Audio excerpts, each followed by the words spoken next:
Hi guys, Dawn here with Dawn, Ohio Sunny Gardener. Good afternoon. Um, Today I'm going to go over some of my early seeds for the frost hardy that can handle a little bit of frost. Most of them are about the 8 to 12 week window. But before we get started, like and subscribe, please, please, please. It helps me a whole lot. So let's jump right into it. I've got one that I'm super excited to share with you, but I'm not going to share until the end. Some of you might be surprised or a little bit on the leery side of me trying it, but we're going to try it anyways and see how it does. So on with our first set of early seeds that I'm going to be starting is some kohlrabi. This one is an early purple Vienna, and this one I've never had kohlrabi before, and I started this in the early fall last year and was so surprised by the flavor. If you like broccoli or cauliflower or cabbage, that's kind of the family that it's in.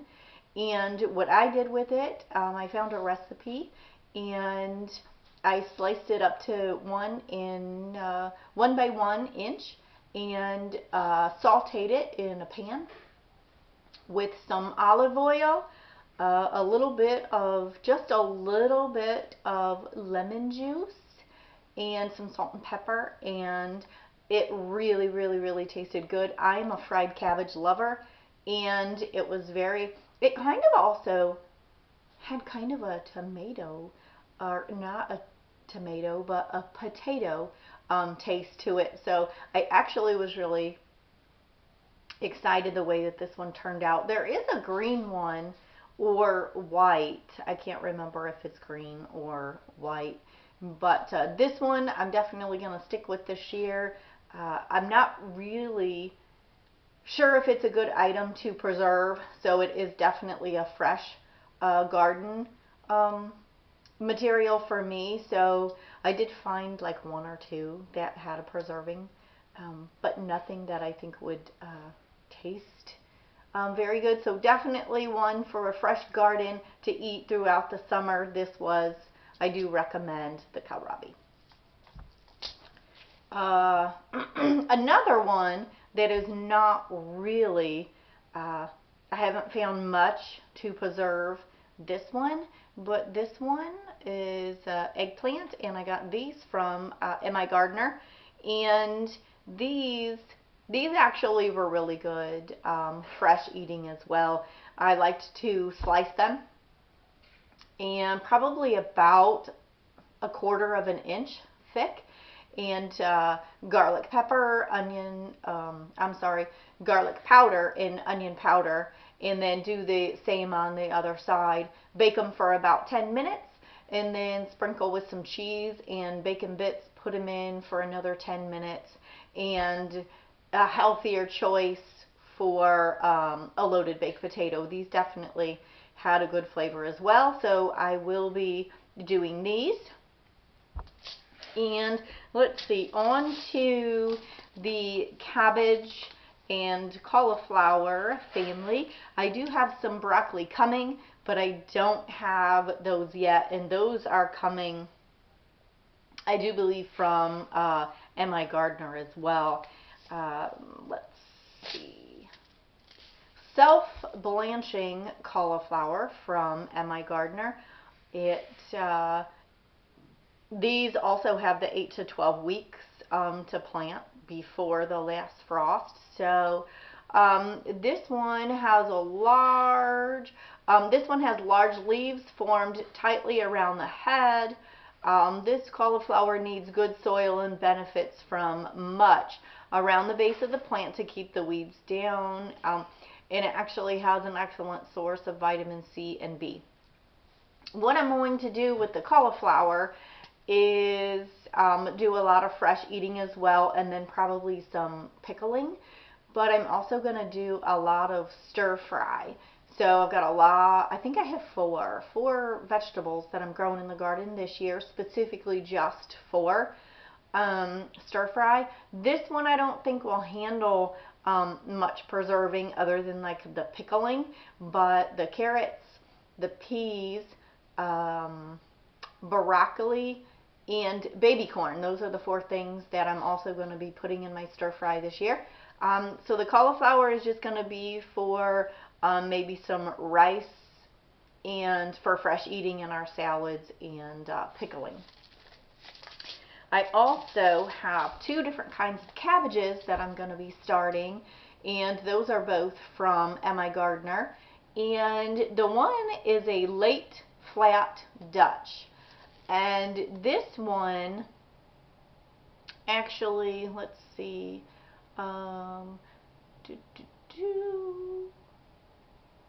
these heads are massive, so these are the bigger of the two that I'm going to grow.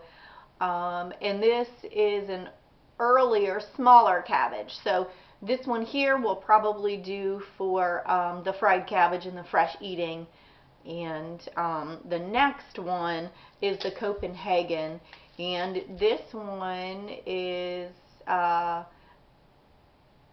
this cabbage lacks in size, but it makes up in flavor. So going to be another smaller one as well, but this one actually I'm going to use later in the season for like coleslaw and things like that. Possibly to put in for more flavor in our salads. And it actually says that they're great in stew and homemade egg rolls. So these will be for the later, and then the late flat will be for earlier.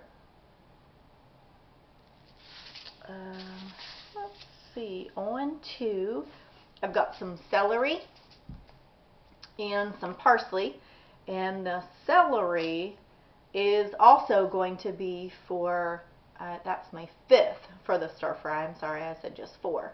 But these are capable of growing bundles nearly a foot in diameter.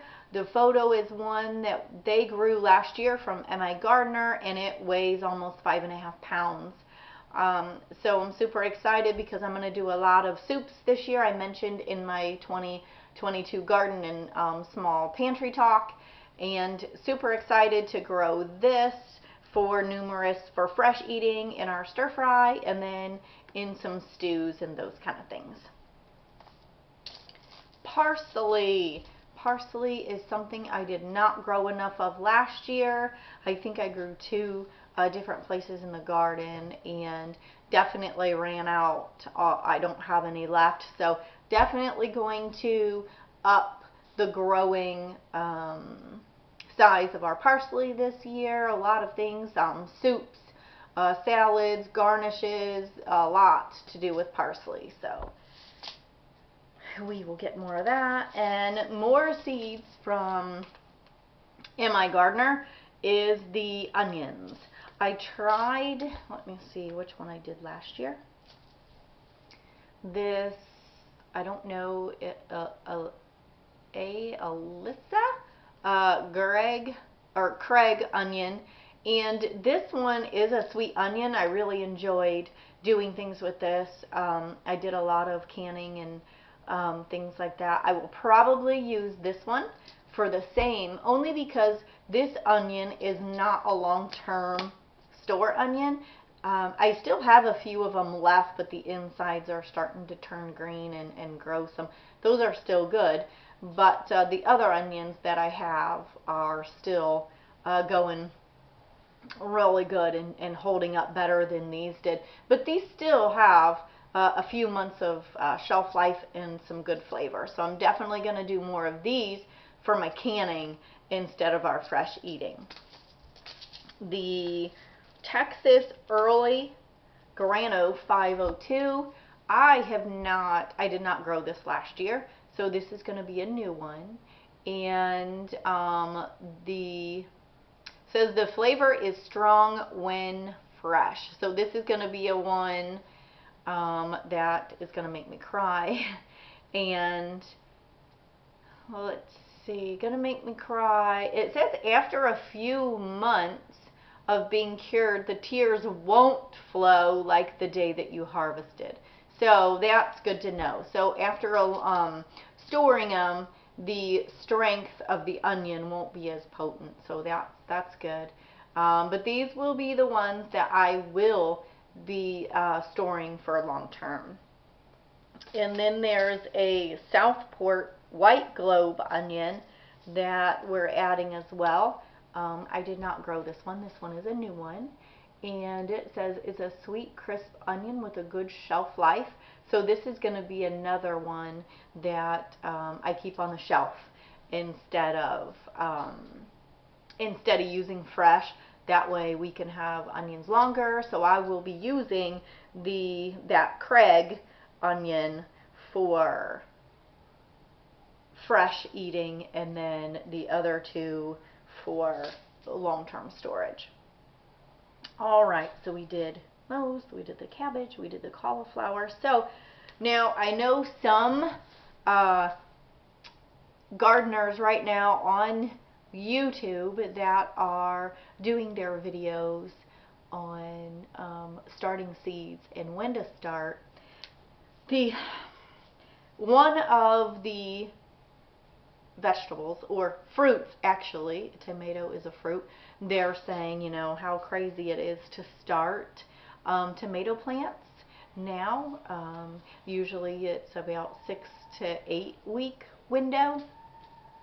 But I want to go over a few that I did do last year, and then a few that are going to be new this year that I've done, but only have, they have a shorter day to maturity. And it says to start them indoors 8 to 12 weeks. So it's about the same time as it is for all the other stuff that I already showed you today. So if they don't make it, or I have to transplant a few times to get them started in the garden, so I'm going to go over a few of those with you. This one I grew last year, and I'm going to grow more of these. I grew 12 of these. These are a determinate tomato, and I only caged them last year, and they actually did really well. Some determinate still get pretty big, and those cages just kind of fall over and aren't really any help to support these. But these are, I think, small enough tomatoes that they didn't make the plants very heavy. And I had one fall over, but because it had a big cluster and I wanted to see how many I was going to get on it, so I did let it go, and it did end up falling over. But these I liked a lot for my husband's hot salsa. He really enjoyed the flavor. And then bruschetta. I like to make fresh bruschetta out of these. These are a Rio, and they are definitely the family of Aroma tomatoes. So whatever you can do with Aroma, you can do with the Rio as well. So I think I'll be doing 18 to maybe 24 of these. I did 12 last year, and they were really super good. So we'll be doing those again this year.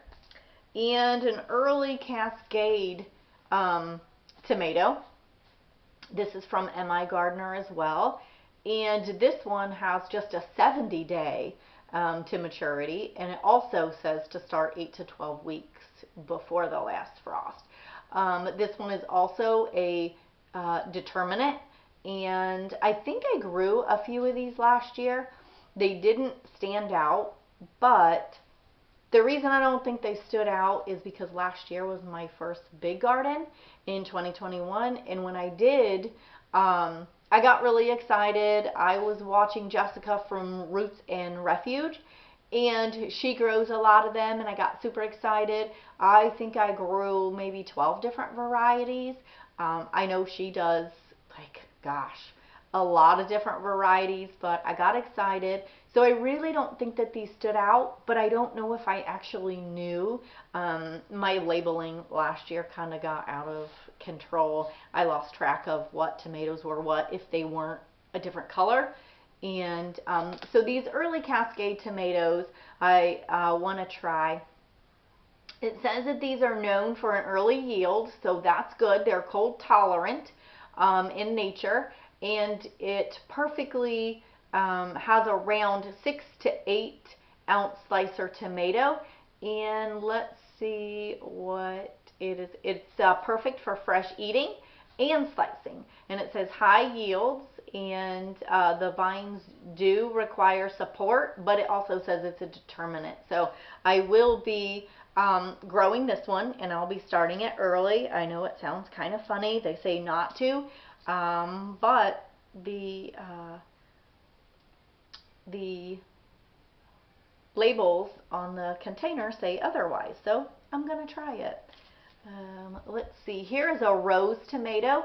I did do this one last year as well, and I got these from M.I. Gardner. And these tomatoes, it says that they produce 10 to 16 ounce fruits in clusters, and it does say that it requires the cage. It is an indeterminate, so it will grow indeterminately. Last year, I think I had about a 6-foot clearance for all of my indeterminates to grow. So once they got 6 feet, they couldn't grow anymore. So indeterminates actually grow out. They have a lot of the suckers, and if you don't keep those under control, they will get out of control. So last year I really tried to contain them, but this year I think I'm going to try to spread them farther apart and let them kind of get crazier and see if I can't get a higher yield. Now this one, I don't remember it being, it says it's an Amish heirloom, so let's see, with a sweet rich flavor and balance between sweet and acid. So it definitely would be a good one for canning. I can't really remember the flavor of it, just because, like I said, the staked and the red ones I couldn't tell apart. So definitely going to be better at that this year and letting you know which tomatoes were which and which had the better flavor. So I am going to try this one again. I do want to talk really quick.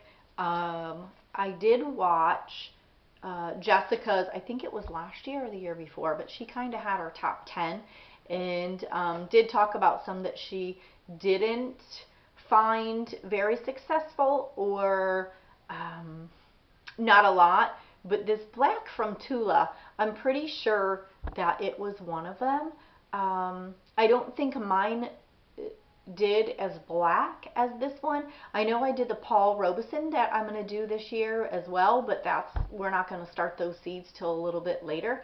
But these also have the 8 to 12 weeks to start before the last frost. So, but I don't think I'm gonna do these this year, just because I do remember them, the flavor, because they are a different color other than red, and I don't think it really anything stuck out, to be honest, to grow this one again, so I'm not.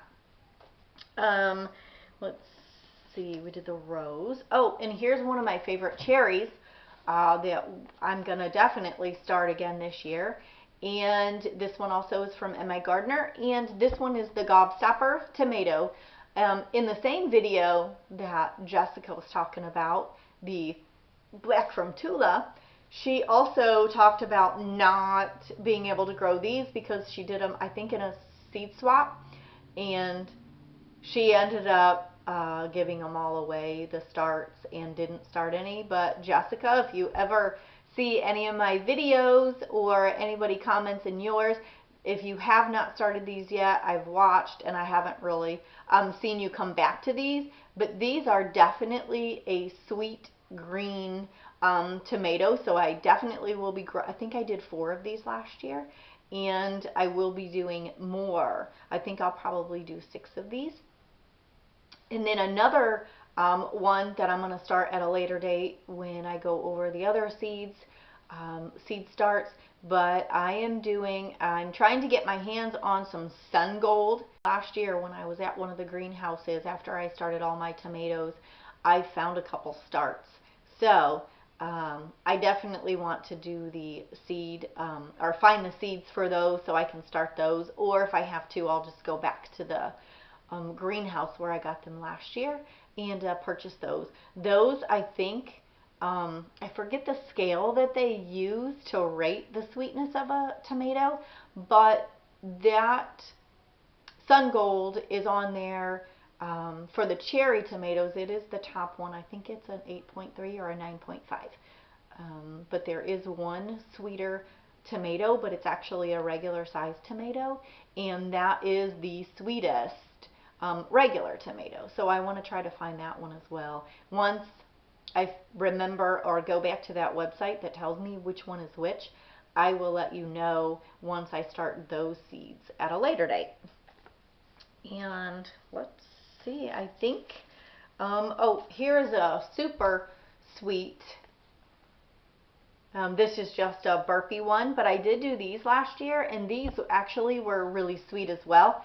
I did these with the Sun Gold and then with the Gobstoppers. These three I will definitely do this year, and I'm not sure that I'll do any more cherry tomatoes. I don't recall having any other tomatoes that caught my eye as far as cherry tomatoes except those three. So that's what I'll be doing. And I think that is, oh no, I was going to say I think that's it for all of my seeds. But my best for last that I'm super excited to grow this year, and I'm going to grow in containers. And it really says to start this one 8 to 12 weeks also before the last frost. But this type of seed can be started indoors, and it actually acts as a plant, so you can keep it indoors, but then in midsummer I will take it outside and let it enjoy the sun. But it is coffee.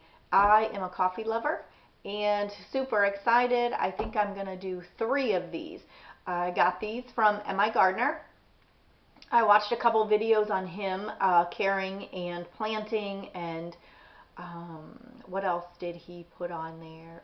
How to care for the beans, roast the beans, and those kind of things. So I'm super excited. They unfortunately have a long germination process, and the date for maturity is 2 to 3 years.